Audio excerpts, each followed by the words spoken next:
Good afternoon, everyone. We are going to wait a few more seconds.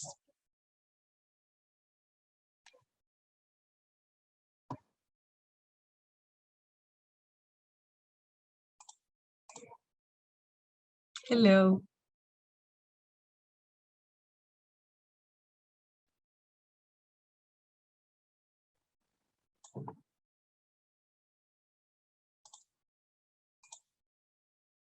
Good afternoon.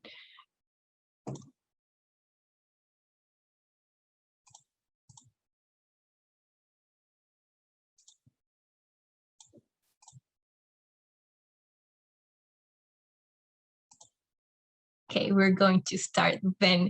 Good afternoon. First of all, let me introduce myself. My name is Genoveva Medel. I am a teacher in the English program at PUCV. Let me give you all of you a warm welcome to the closing presentation of our webinar for ESL and EFL teachers at PUCV, Digital Learning and Teaching, Promoting Students' Autonomous Learning. As you know, this presentation lasts approximately 30 minutes. During this presentation, you can write your questions to our speaker using the Zoom chat, and they will be answered during the 10 minutes allotted at the end of the presentation. I would now like to introduce the speaker of this session. Pablo Toledo is an English teacher and teacher trainer. He holds a diploma in education policy from Universidad Torcuato Di Tella and is currently studying towards a postgraduate diploma in educational assessment at the University of Cambridge.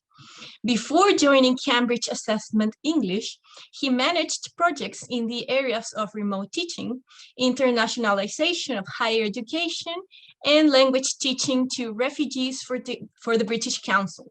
And he led the education department of the Buenos Aires Herald newspaper. He is a board member of the Latin American Association of Language Testing and Assessment.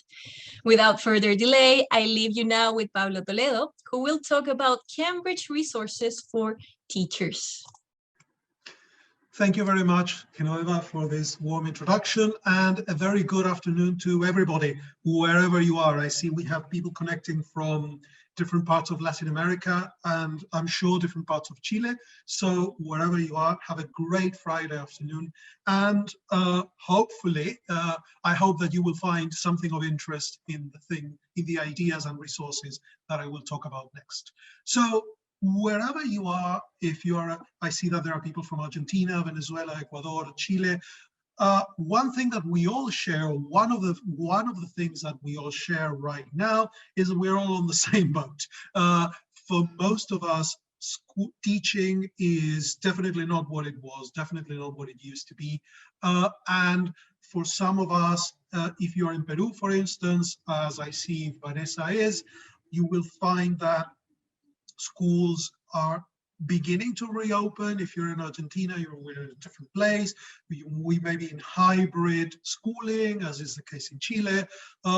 Depending on where you are, things are changing, but the thing is that they're different. So based on that, we are having to rediscover and reinvent and transform the ways in which we teach, the ways in which we do the things we do. Which is why now more than ever, resources are very important to us, because every new resource, every new thing that we can bring into the classroom, especially things that we can do digitally, things that we can do online, and things that will adapt to both online and offline teaching, and especially things that will give us this ability to do this hybrid thing, where we may have some students in the classroom and some students connecting from home, or where we have students which are coming into the classroom 1 week and then studying from home the next one, and when the other half comes into the classroom, or whatever combination you're finding in your particular teaching setting. Resources that give us this flexibility are more welcome now than ever. And fortunately, we at Cambridge have got loads of things to offer you, most of which, I think of the things I'm going to talk about, all of which are free actually. So without further ado, let me share my screen and let's start walking through some of them. So first of all, the first question is, how do you feel about teaching in 2021? So is any of these an accurate description of the way you're feeling today? Somewhere into the abyss, somehow trying to walk a tightrope, somehow threatened by beasts, wild animals, while hanging off a cliff and jumping into the void. Well, I hope, don't panic, help is on the way, and these resources are probably going to be of some use. If you have, so the first thing that we need, absolutely, Pedro, it has been a challenge. That is an understatement. I think we can all agree on that. The first thing that we need is a plan. Now, I know that many of you may have used or may have presented students for Cambridge exams in regular years. And the question of how to come back to that, or whether to come back to that, or what is the role of some kind of summative performance assessment in a context such as today's, is a question that is going to have different answers depending on where you are.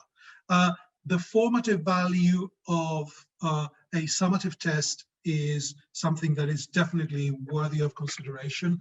And also the fact that in a context like today, where we have students who have, for the past 18 months, had a different experience from what they were used to, in schools that have changed, with some kind of disruption or change, or, well, some kind of disruption in the way in which learning has happened, means that for many of them, there isn't, and for many of us as teachers, there isn't a clear idea of where exactly our students are. So how far have they gone? How much has the teaching that we have done actually consolidating into learning, or actually how much learning has happened? Because we have had a lot more self-regulated learning. So we have asked our students to do things on their own, on average, more than usual. And that has, for us as teachers and for the institutions where we work, that presents the challenge of how much learning has actually happened, because we more or less have an idea, have a sense of how much we can achieve in a regular context, but what is going on in the current scenario. So, I mean, having some kind of achievement test that we know, something like choosing a Cambridge exam and deciding to present our students for it at the end of 2021, can be a good, I mean, we are not going to interpret those results probably in the same light as we would in a regular year, but it is definitely going to give us a comparison. It is definitely going to give us a point of reference. It is going to say, okay, we have this bar, we know what this bar means, we know what it stands for, and now let's see where we are in relation to that. So depending on how you interpret it, it can be a great thing. If you are going to go down that route, then you need a plan on preparation. And the simplest way to gather all of the resources that we from Cambridge English offer you to prepare candidates and to actually transform things which are scattered in many places into an actual plan in the simplest possible way is the weekly planner, is the preparation of weekly planner. So weekly is your best friend. It's weekly.cambridgeenglish.org. As simple as that. And this and 3 clicks is all you are going to need between now and the day of the exam. Pretty much. Let me show you why.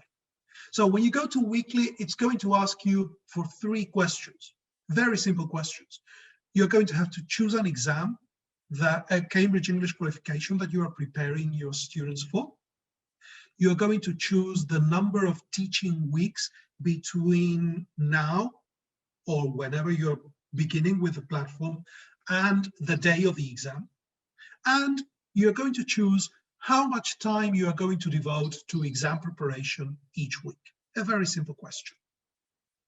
So it's as easy as that. For the purposes of this, we are going to choose, let's say that we are preparing students for B1 preliminary, that we have 12 weeks, so 3 months between now and the day of the exam. And then we're going to spend 60 minutes a week on exam preparation. This is not how much teaching you will be doing each week. This is how much of that time you're going to use specifically for exam preparation. And just click and you're going to see a plan that is going to span over 12 weeks. And for each weeks 1, 2, 3, 4, 5, 6, etc., we are going to see different activities and suggestions. It is, you can see at the top in which week we are standing, so where we are in that program. If you register on the website, it is going to save your plans, so you can come back to it anytime you want. You can also download it to your computer for reference. And when you go into each week, you will find that you have support for learners and materials for you. So all skills involves all of the things which are connected to activities for your learners, and support for you, as you can see on week 2, are things which are meant for you to find out more about the exam. As an example, on week 2, we have all skills and support for you. All skills is going to suggest an exam registration guide because we are at the beginning of the preparation process. So it is going to tell, this is the time in which most candidates will be registering, and this is a guide on what the registration process looks like. And you will also find a link to Examlift, which I'm going to mention in a few minutes as well, which is one of our latest apps for, apologies for the noise, my cat seems to want to participate. So if you hear any noises in the background, it's not babies crying or anything funny going on, it's just a cat trying to call my attention. Anyhow, Examlift is an app for exam preparation. I'm going to mention it later, but for instance, it is suggested for week 2. And in support for you, it is going to suggest a guide for understanding whether learners are ready for their Cambridge English qualification, which, remember that we are in the 2nd week of our program. This is super important to decide which students we are going to recommend to enroll for the exams, which students may be ready for a simpler exam or for a more demanding exam.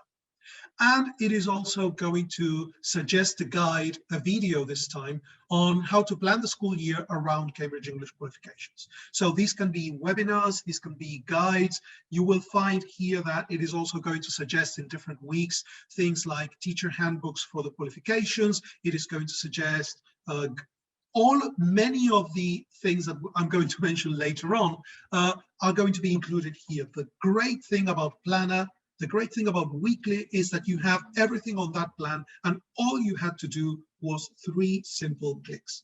This is free. All of our resources here are free, and it is there. So why not use it?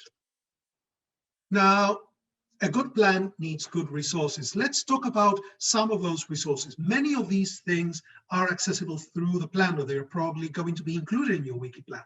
But there are definitely things here which will expand your possibilities. I am going to mention like a tiny fraction of the many resources which are available on the Cambridge English website, which is cambridgeenglish.org. So definitely do go there. I'm going to mention some of the latest ones. Most of the stuff that I'm going to mention has been published, has come out either in 2021 or towards the end of 2020. So this is like the most recent some of the most recent of the things that we've done, but there is a lot more to scratch beneath this surface. So your new English classroom is the section on the website where we have resources for teaching, which are connected to the pandemic, which are connected to this hybrid online teaching scenario. But if you go into the teaching English and learning English sections at the top, as you can see here and here, you will find a lot more, and you will find the resource finder, which is sort of your best friend to navigate this scenario. If you go to your new classroom, which is this section I was telling you about, and you have the link at the top, cambridgeenglish.org/your new classroom, you will find these 5 sections: socially distanced classroom, emotional support for learners, going back to the classroom, understanding learners' levels, and teaching English online. Let's have a look at the socially distanced classroom.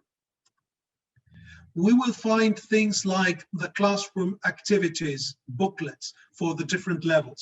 I'm showing you the covers of A2 Key and B1 Preliminary, but there are also guides just like this available for the other levels. These are classroom activities based on topics and the language and the kind of activities that will appear in the exams. And it is going to be things like this, where you have, this is an example from the A2 guide, where you have an activity which is actually more like a lesson plan, which is going to come in 2 variants, face-to-face and online. So this is how to use the activity with the different kinds of, in the 2 settings. It is going to tell you which materials you need. It is going to give you a suggestion for plans. And it is going to have support, extend, and adapt at the bottom. Support is for what to do for learners who need additional help. In case you have a mixed ability classroom, it basically means that you are teaching English to humans. If you don't have a mixed ability classroom, you are teaching engineering to robots, because every classroom is a mixed ability classroom. And these suggestions, support, extend, and adapt, are there for that. Support is for learners who need a little bit more support. Extend is for learners who are actually, who need a little bit more challenge. So it is an extension to the activity to make it, to add new language, to add more complexity, to make it more demanding for learners who need that. And adapt is for candidates, for students with special educational needs who may have maybe issues of dyslexia, maybe some kind of motor disability. I mean, where there is something that they need, where there is some kind of adaptation of the activity that they need. So support, extend, and adapt, both for the face-to-face and online activities, for every single one of these suggestions is a great feature. We also have, so these are the classroom activities, and we also have a set of posters that you can download.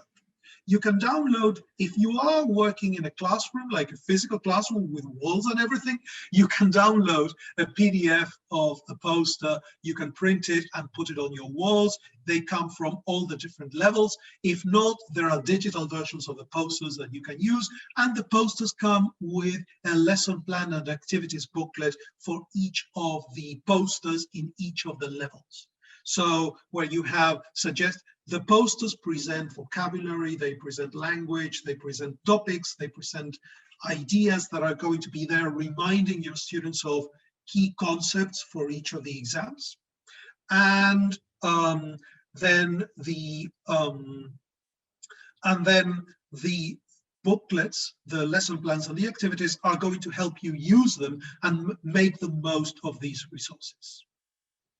So going back to your new classroom, which is where all of these resources are, let's have a look at some of the content we can find in Going Back to the Classroom. So in Going Back to the Classroom, you will find this, which is a very useful summary of some of the digital resources that can be used online in the classroom or in between, including some of the Kahoots that we have put out, in 2020, including where to find the resource finder for all of our learning English activities, including a link to our list of games and apps, and including a link to the digital teacher, which is a section of the website with lots of resources for you to be able to choose, use, and design your digital resources for classroom teaching and how to exploit them to the full. You will also find lesson plans. And we have always had lesson plans, suggested lesson plans in our website. But the new thing that we have added in 2020 is that we have lesson plans for online lessons. So all of our new lesson plans include an online option. an online version of the lesson plan which is suggested.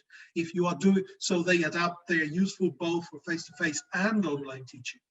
And we also have lesson plans for self-study for more advanced learners. So there are suggestions of extremely rich activities that you can give students to do on their own, and which you can then pick up in a follow-up lesson. You can monitor the work that they have done, you can use it for reflection, you can use it as the springboard for a flipped lesson where they do the lesson plan on their own at home, and then you do some kind of reflection activity based on that. So it is super, super rich, super useful. But our new lesson plans come both face-to-face and online, and we also have the new SelfAccess. So lots of great ideas in there, and there are literally hundreds of lesson plans. We have, as I was telling you earlier, these links to our Kahoots, our resources on the website, the apps, the digital teacher. An example of the app is, as I was telling you before, Examlift. If you're preparing candidates for A2 key or B1 preliminary, especially if you're working in a school setting, Examlift is super, super, super good, super, super useful. This is not a practice test. This is not a language development or skills development. This is specifically about a gamified way. So this is an app, it is on digital.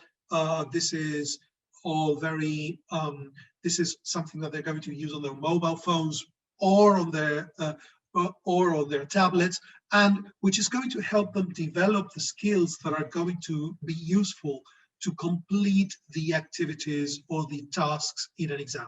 They're going to find sub-skills for reading, things like speed reading, reading for content. They're going to have each week, they will find that they have challenges for each of the skills and for use of English, and they are all fun, they are all games. This is fun to use, but also extremely rich in content. Moving on with the content in your new English classroom, we have things around understanding learners' levels. Again, mixed ability classes means that we are teaching humans, because humans are mixed. So we have an exam preparation page, and in this sums up, this is like a one-stop shop for most of the traditional content for exam preparation. This includes links to sample tests, both paper-based and computer-based, links to the English practice activities, which are relevant for each of the exams, for each of the levels. Up to B1 preliminary, it has the vocabulary lists for each of the levels. So if you're working with our young learner exams, they have a vocabulary list, and all of the exam content works within those vocabulary lists. If you're working with key and preliminary, the same thing happens. Beyond that, it's kind of like, what is the word list for C2 proficiency? Well, here is an English dictionary. But up to level B1, we have a vocabulary list, and you have the links to the lists here. You have the work booklets with information for candidates. We have just produced and have just released 2 weeks ago new booklets with information for candidates and parents for some of our exams for schools. So they're extremely useful if you're teaching in a secondary school or primary school and you want to involve the families. These are great resources, and you have the links here. Our games and social media and our official Cambridge English preparation materials, which we publish through Cambridge English Publishing, which is a joint effort between Cambridge University, Cambridge Assessment English, and Cambridge University Press. We have teams, so all of the Cambridge University Press course books for exam preparation and exam preparation materials and practice tests are developed with Cambridge Assessment English. That's why they are the official preparation materials. Not the only ones on the market, but the only ones which are endorsed by Cambridge and which are produced following our standards and which we can guarantee are the exact level, content, and approach as our exams. We also have exam preparation digital posters in our supporting teachers section. So these are specific to each level. It is very simple. It is a one-page PDF. You're looking at examples from our exams for young learners, and they have links. It is basically just links to all of the resources. So one more way to have access to the wealth of content that is available for each of those tests. And you are looking right now at the options for the exams for schools, key, preliminary, and first. Skilling up, because skills are super important and skill development is very important. More than passing an exam, more than passing a subject, more than getting through a course into the next stage of their lives, we want learners to be able to perform in English, to function in English, to be able to use the language in rich ways. So to that end, and answering questions that we have been receiving for a really, really long time, we have produced new guides on assessing writing for Cambridge English qualifications. I am showing you the front pages for key, preliminary, and first, but you also have versions for advanced and proficiency. And these guides are basically about how we assess writing, what our standards are for each of the levels, and how to implement them.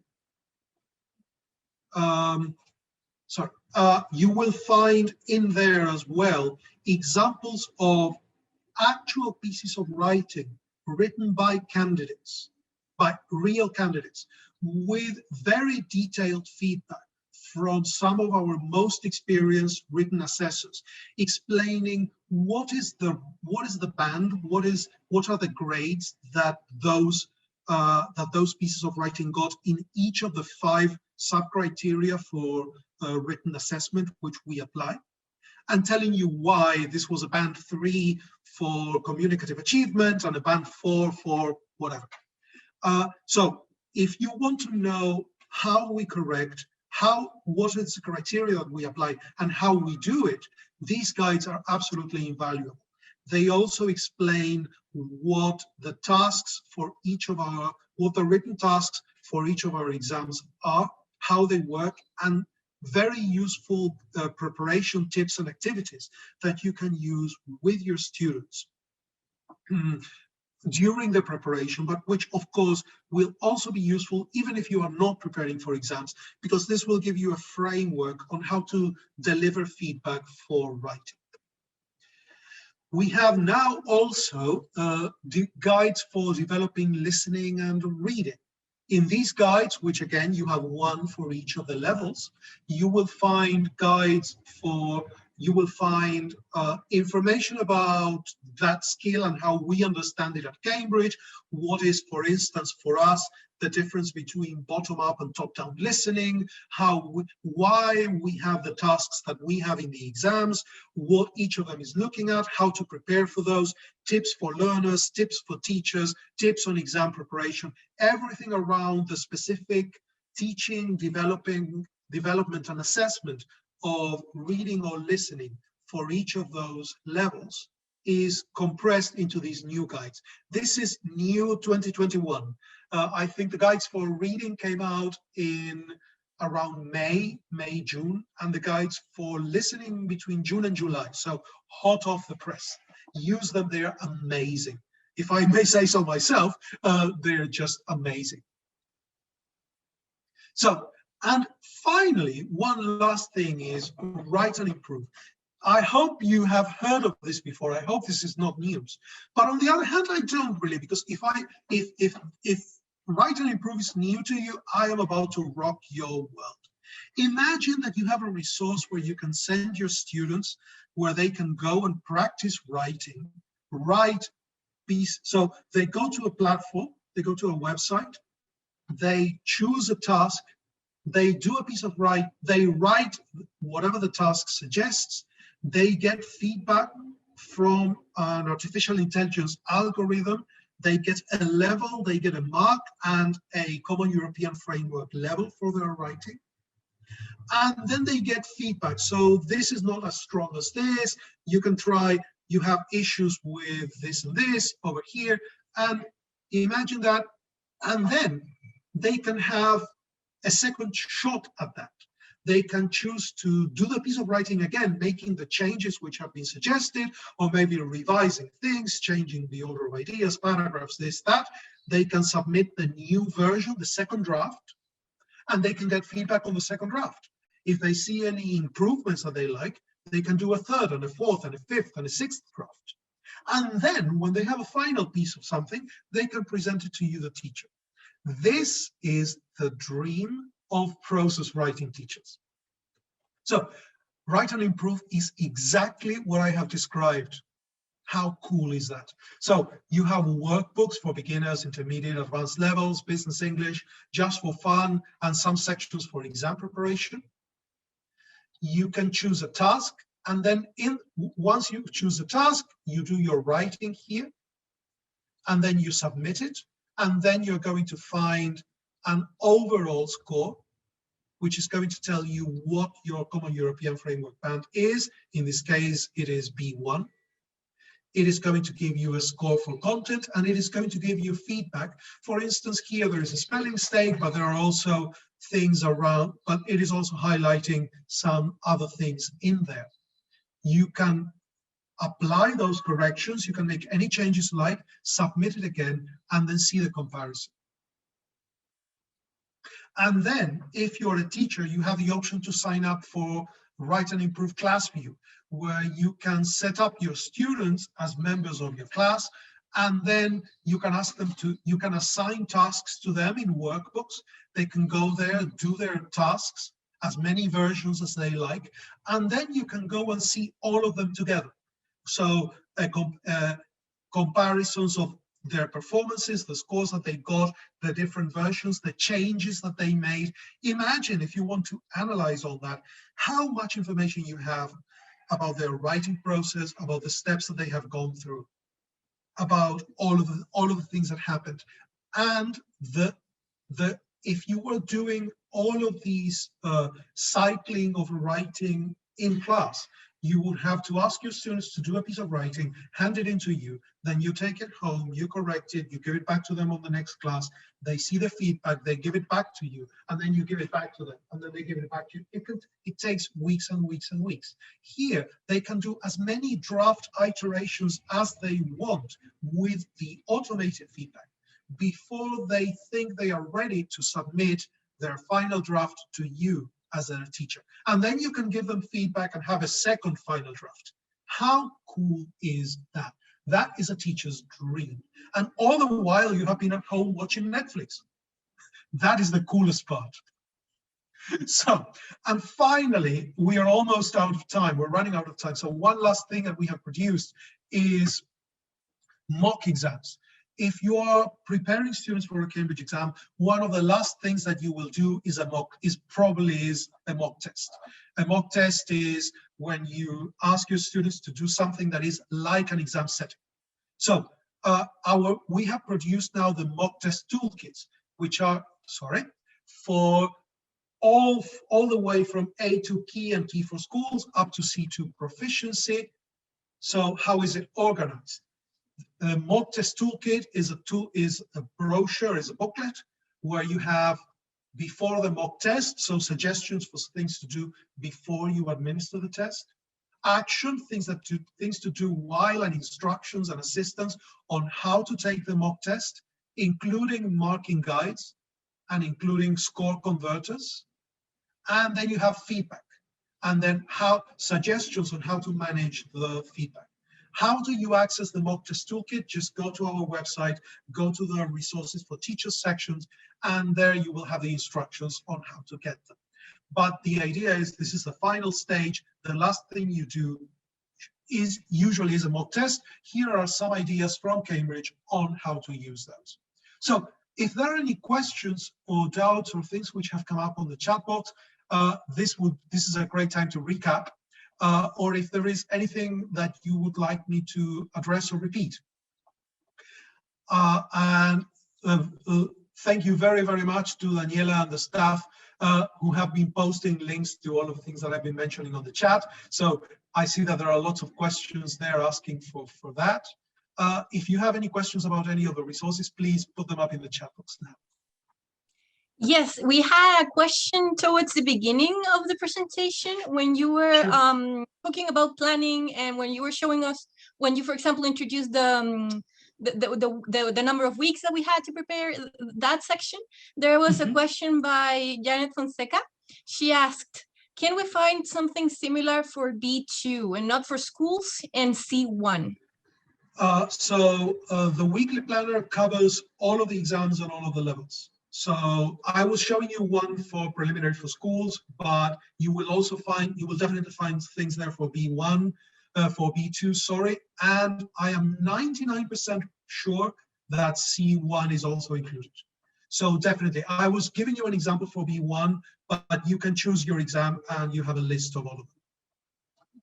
Great, excellent. So yeah, some people here in the chat, well, they are thanking you very much. So that's great, right? Yeah, there is someone there asking for the link to get to the mock test toolkit. So to go to the mock test toolkit, just go to our website, to the resources for teachers section, and there you will find a link there. It is not a simple download. You have to register first and then you get the download link. But just go to the resources for teachers section on our website and you will find the link right, and you will find the page for registration right there. Great, excellent. Roger Hernandez here is asking, how can I find the audios for the listening exercises on weeklycambridgeenglish.org? So when you find something on Weekly, you have it. If it is a listening activity, it is either a PDF that has a link to the audio file or a package that includes the audio file. When you download, for instance, the teacher handbooks for each of our exams include a complete practice test. But when you download the teacher handbook from the website, you're actually downloading a zip file, and on the zip file you have the PDF for the handbook and the MP3 file for the listening part of that. So all of the stuff that is on our website includes either as a link on the document or as an MP3 file in the package includes the audio files. And definitely that's the case for everything on Weekly. Great, excellent. Now we have a question by Jimmy Riojas. How about the CELTA or Delta exams for teachers?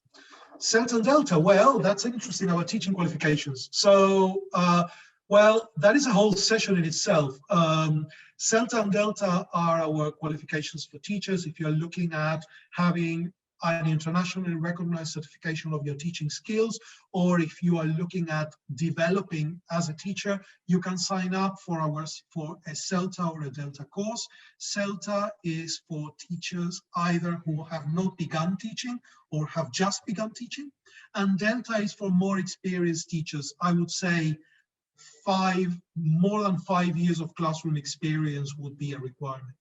And because definitely it is all about reflection about things that you have done in the classroom, and there is a supposition that you've got a lot of experience in the classroom and you're trying to become an expert. So find a center. You can choose from any of the centers that offer the courses, and then that will help you get the at the end of their courses. Once you have complied with all the requirements, you hopefully get your certification. But that is a conversation for another day, because there is definitely a lot to say about CELTA and Delta. The one thing that I can say, though, is that now both CELTA and Delta are available 100% online. So you can do them distant. If you're teaching online, you don't have to attend face-to-face classes. You don't have to teach face-to-face practice lessons. Everything can be done online now, or you can do the traditional face-to-face course, depending on where you are and your preference. Excellent. We have more questions. Jimena Venegas asks, is there anything to support early year learners? Early years depends on how early. All of the things that I have mentioned are for our young learner, include or cover our young learner exams, starters, movers and flyers. So which are suggested, recommended for learners 6, 7 and above. Between the ages of 6, 7 and 12 is where most of our candidates are. Learners below that threshold, we do not offer assessment for those for a number of reasons, but there is definitely a lot of content from our sister company, Cambridge University Press, and there is content that you can find in our young learners that can address very young learners. However, it is not the core of what we do, because at the moment, we do not have an assessment approach for those ages. Great. We have more questions, and we still have a lot of time, so I think we're gonna have time to answer all of them. Here we have a question about the Write and Improve website. Mary Hopkins asks, if a student is at a very low level, like a beginner student, is the Write and Improve website feedback in simple enough English for them to understand? The feedback that they get is punctual. It is always highlighting words, and it is suggesting changes. There is nothing there that is very complex. If you are working with students at a very elementary level, they definitely have tasks that they can do. I mean, the beginner tasks are things which are 25, 30 words at the most basic. So what I would suggest, though, is that you spend some time before you ask your students to go to the website, that you do a 15-minute familiarization session where you go to the website with them and you show them what to click, you show them how to use the website, and you show them with a fake text the kind of feedback that they're going to get and how to understand it. The website is only available in English. The English is really basic, but if your students are at a very low level, they may have challenges with the language of the interface. So a familiarization session should do the trick. The feedback that they get is not going to be an issue in terms of language. Should not be an issue in terms of language. Great. New question by Emily Guevara. All these resources can be used for the sole purpose of teaching? I mean, if the students are not preparing for tests? 100% yes.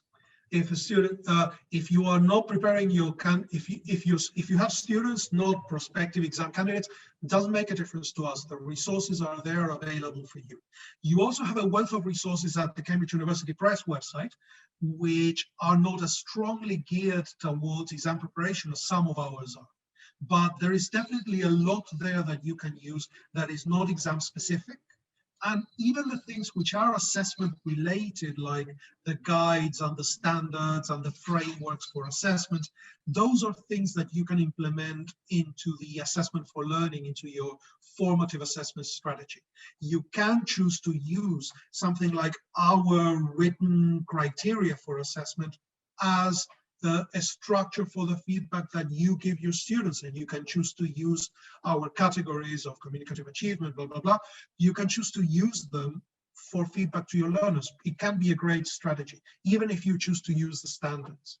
So, but definitely it is not it's not that you only get access to this if your students sit for our exams. Of course, we prefer it if they do. I am not going to lie, but it is not exclusive at all. Great. So we have Yaret Fonseca again from the first question. Remember that we asked you about C1, for example. I believe she's having problems with finding the C1 section. She's asking if you can confirm if you have to register. No, I stand corrected. As you were asking some of the questions, I was doing a bit of sneaky browsing on my other screen, and I correct myself. It is only available between pre-A1 starters and B2 first. So the A2, so key, preliminary, and first are in there for schools versions. But preparation for the for schools versions and the general English versions is not fundamentally different.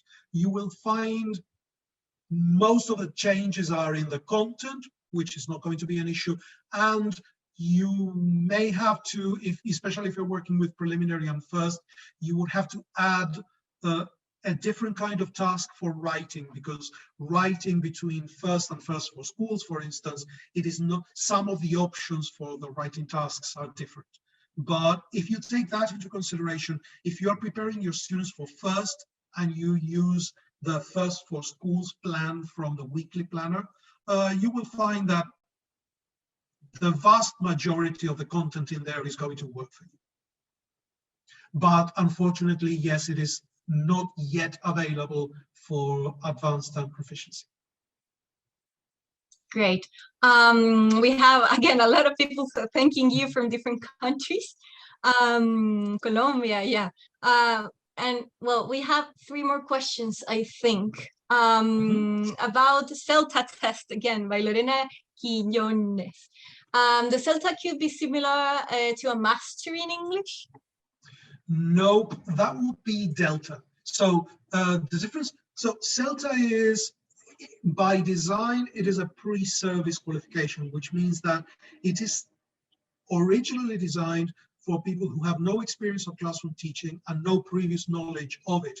And it is kind of a crash course with the things that you need to get started in teaching.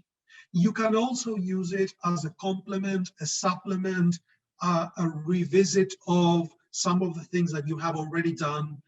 If you are a beginner teacher, some of the things that you have studied in your teacher training, this could be a great complement for that, especially because CELTA is anchored very heavily in communicative language teaching practice. So if your background is more from a university theoretical perspective, I'm talking about the kind of things where you have a degree in English language, not necessarily English teaching, that doesn't have much content or much focus in classroom practice.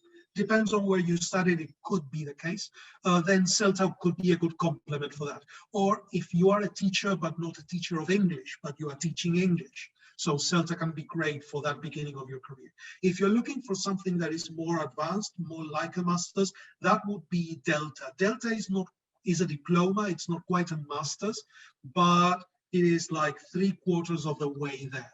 It is, if you're looking for that kind of thing, then, and you are not thinking of doing a master's course, then Delta is your choice, not CELTA. Great. Now, Arturo Morales says, I've seen a bit about business English. Are there courses or materials you recommend for other technical areas like law or IT, for example?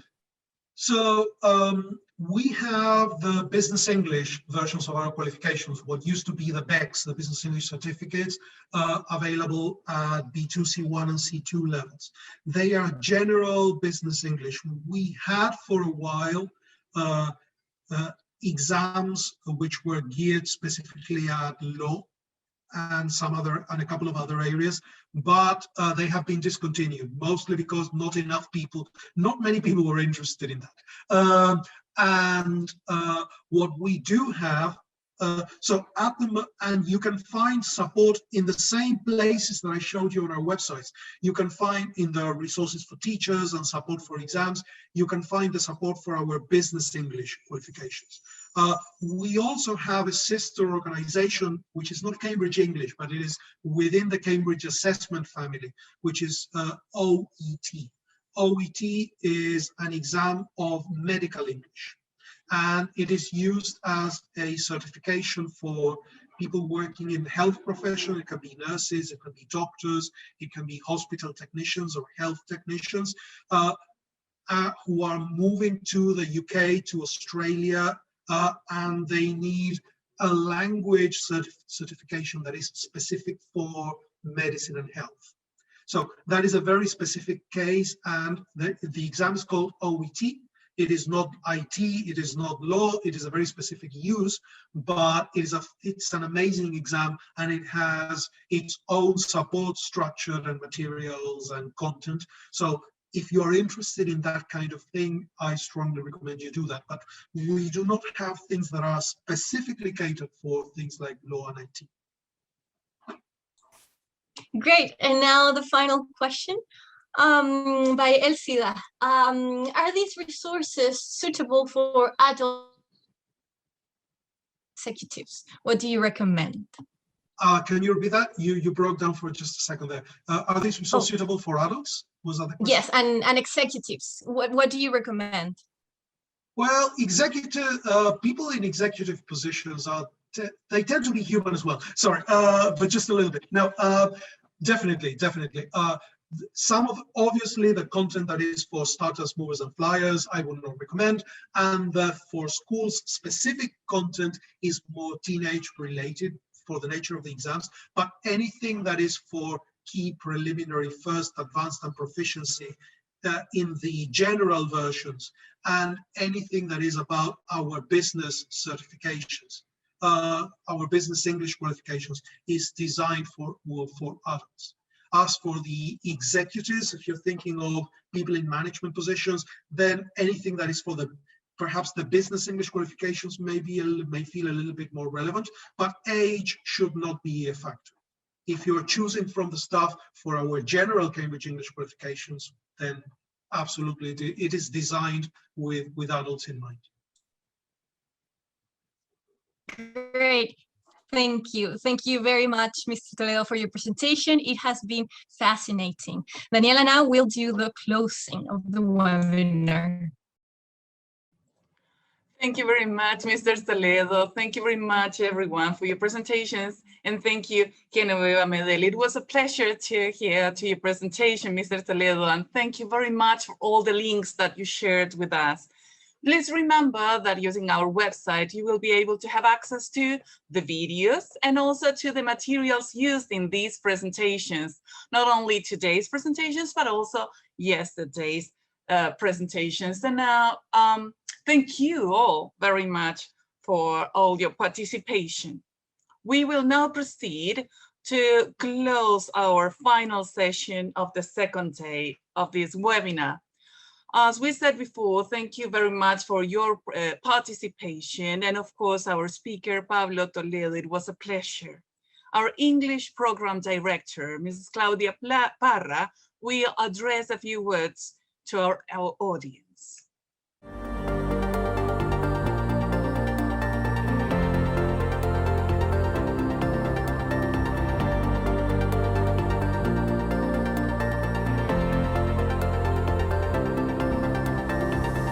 And this is the end of our English webinar.